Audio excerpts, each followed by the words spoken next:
Olá, tudo bem com vocês? Hoje, dia 300 da nossa leitura da palavra em ordem cronológica, nós vamos ler os capítulos 14 e 15 do livro de Lucas. Vamos à leitura? Capítulo 14. A cura de um hidrópico.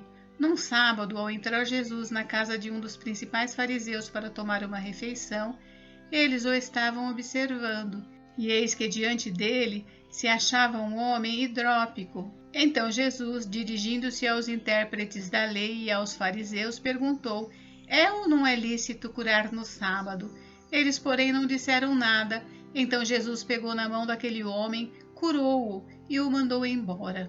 A seguir, Jesus lhes perguntou: quem de vocês, seu filho ou o boi cair num poço, não irá tirá-lo imediatamente, mesmo em dia de sábado? A isto nada puderam responder. Os primeiros lugares.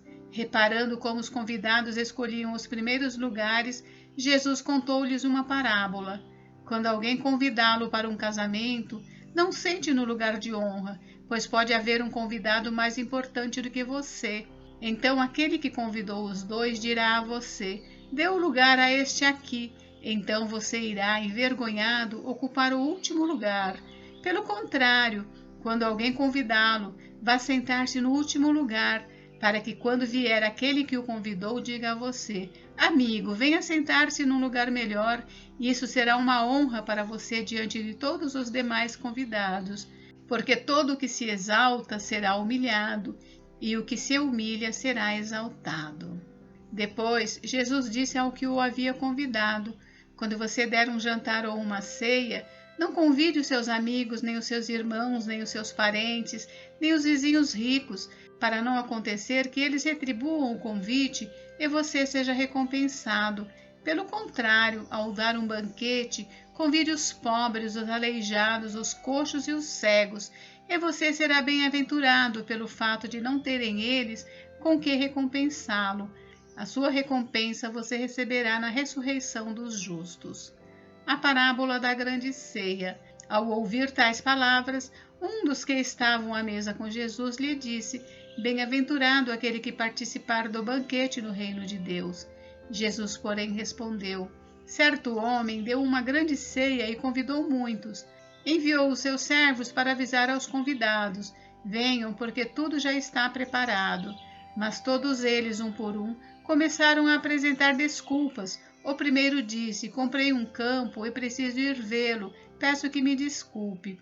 Outro disse: comprei 5 juntas de boi e vou experimentá-las, peço que me desculpe. E outro disse: casei-me e por isso não posso ir. O servo voltou e contou tudo ao seu senhor. Então, irado, o dono da casa disse ao seu servo: saia depressa para as ruas e becos da cidade e traga para cá os pobres, os aleijados, os cegos e os coxos. Mais tarde, o servo lhe disse: patrão, já fiz o que o senhor mandou e ainda há lugar. Então o senhor disse ao servo: saia pelos caminhos e atalhos e obrigue todos a entrar, para que a minha casa fique cheia, porque digo a vocês que nenhum daqueles homens que foram convidados provará a minha ceia. As condições para ser seguidor de Jesus. Grandes multidões acompanhavam Jesus e ele, voltando-se, lhes disse: se alguém vem a mim e não me ama mais do que ama o seu pai, a sua mãe, a sua mulher, os seus filhos, os seus irmãos, as suas irmãs e até a sua própria vida, não pode ser meu discípulo. E quem não tomar a sua cruz e vier após mim, não pode ser meu discípulo. Pois qual de vocês, pretendendo construir uma torre, não se assenta primeiro para calcular a despesa e verificar se tem os meios para a concluir? Para não acontecer que, tendo lançado os alicerces e não podendo terminar a construção, todos os que a virem zombem dele, dizendo: este homem começou a construir e não pode acabar. Ou qual é o rei que, indo para combater outro rei, não se assenta primeiro para calcular se com 10.000 homens poderá enfrentar o que vem contra ele com 20.000? Caso contrário, estando o outro ainda longe, envia-lhe uma embaixada pedindo condições de paz. Assim, pois, qualquer um de vocês que não renuncia a tudo o que tem não pode ser meu discípulo. Sal insípido. O sal é certamente bom, Mas se o sal se tornar insípido, como lhe restaurar o sabor? Não presta mais nem para a terra, nem para o monte de estrume. Lançam-no fora. Quem tem ouvidos para ouvir, ouça. Capítulo 15. A parábola da ovelha perdida. Aproximavam-se de Jesus todos os publicanos e pecadores para o ouvir. Os fariseus e os escribas murmuravam, dizendo: Este recebe pecadores e come com eles. Então Jesus lhes contou esta parábola: Qual de vocês é o homem que, possuindo 100 ovelhas e perdendo uma delas, não deixa no deserto as 99 e vai em busca da que se perdeu até encontrá-la? E quando a encontra, põe-na sobre os ombros, cheio de alegria, e indo para casa, reúne os amigos e vizinhos, dizendo-lhes: Alegrem-se comigo, porque já achei a minha ovelha perdida. Digo a vocês que assim haverá mais alegria no céu por um pecador que se arrepende do que por 99 justos que não necessitam de arrependimento. A parábola da dracma perdida. Ou qual é a mulher que, tendo 10 dracmas, se perder uma delas, não acende a lamparina, varre a casa e procura com muito empenho até encontrá-la? E quando a encontra, reúne as amigas e vizinhas, dizendo: Alegrem-se comigo, porque achei a dracma que eu tinha perdido. Eu afirmo a vocês que a mesma alegria existe diante dos anjos de Deus por um pecador que se arrepende. A parábola do filho perdido. Jesus continuou: Certo homem tinha 2 filhos. O mais moço deles disse ao pai: Pai, quero que o Senhor me dê a parte dos bens que me cabe. E o pai repartiu os bens entre eles.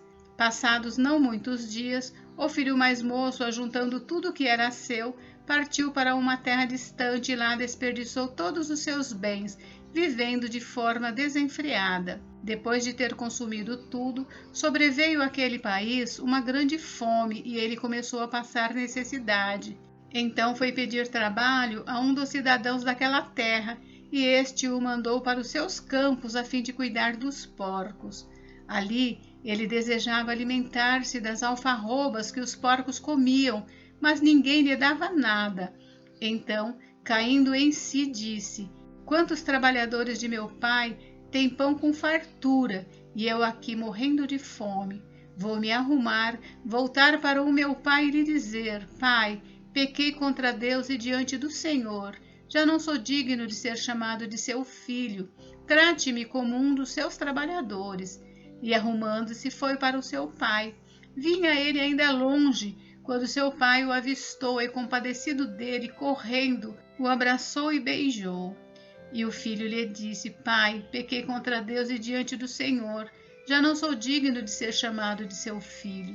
O pai, porém, disse aos servos: Tragam depressa a melhor roupa e vistam nele. Ponham um anel no dedo dele e sandálias nos pés. Tragam e matem o bezerro gordo. Vamos comer e festejar, porque este meu filho estava morto e reviveu, estava perdido e foi achado. E começaram a festejar. Ora, o filho mais velho estava no campo. Quando voltava, ao aproximar-se da casa, ouviu a música e as danças. Chamou um dos empregados e perguntou o que era aquilo. Ele informou. O seu irmão voltou, e por tê-lo recuperado com saúde, o seu pai mandou matar o bezerro gordo. O filho mais velho se indignou e não queria entrar.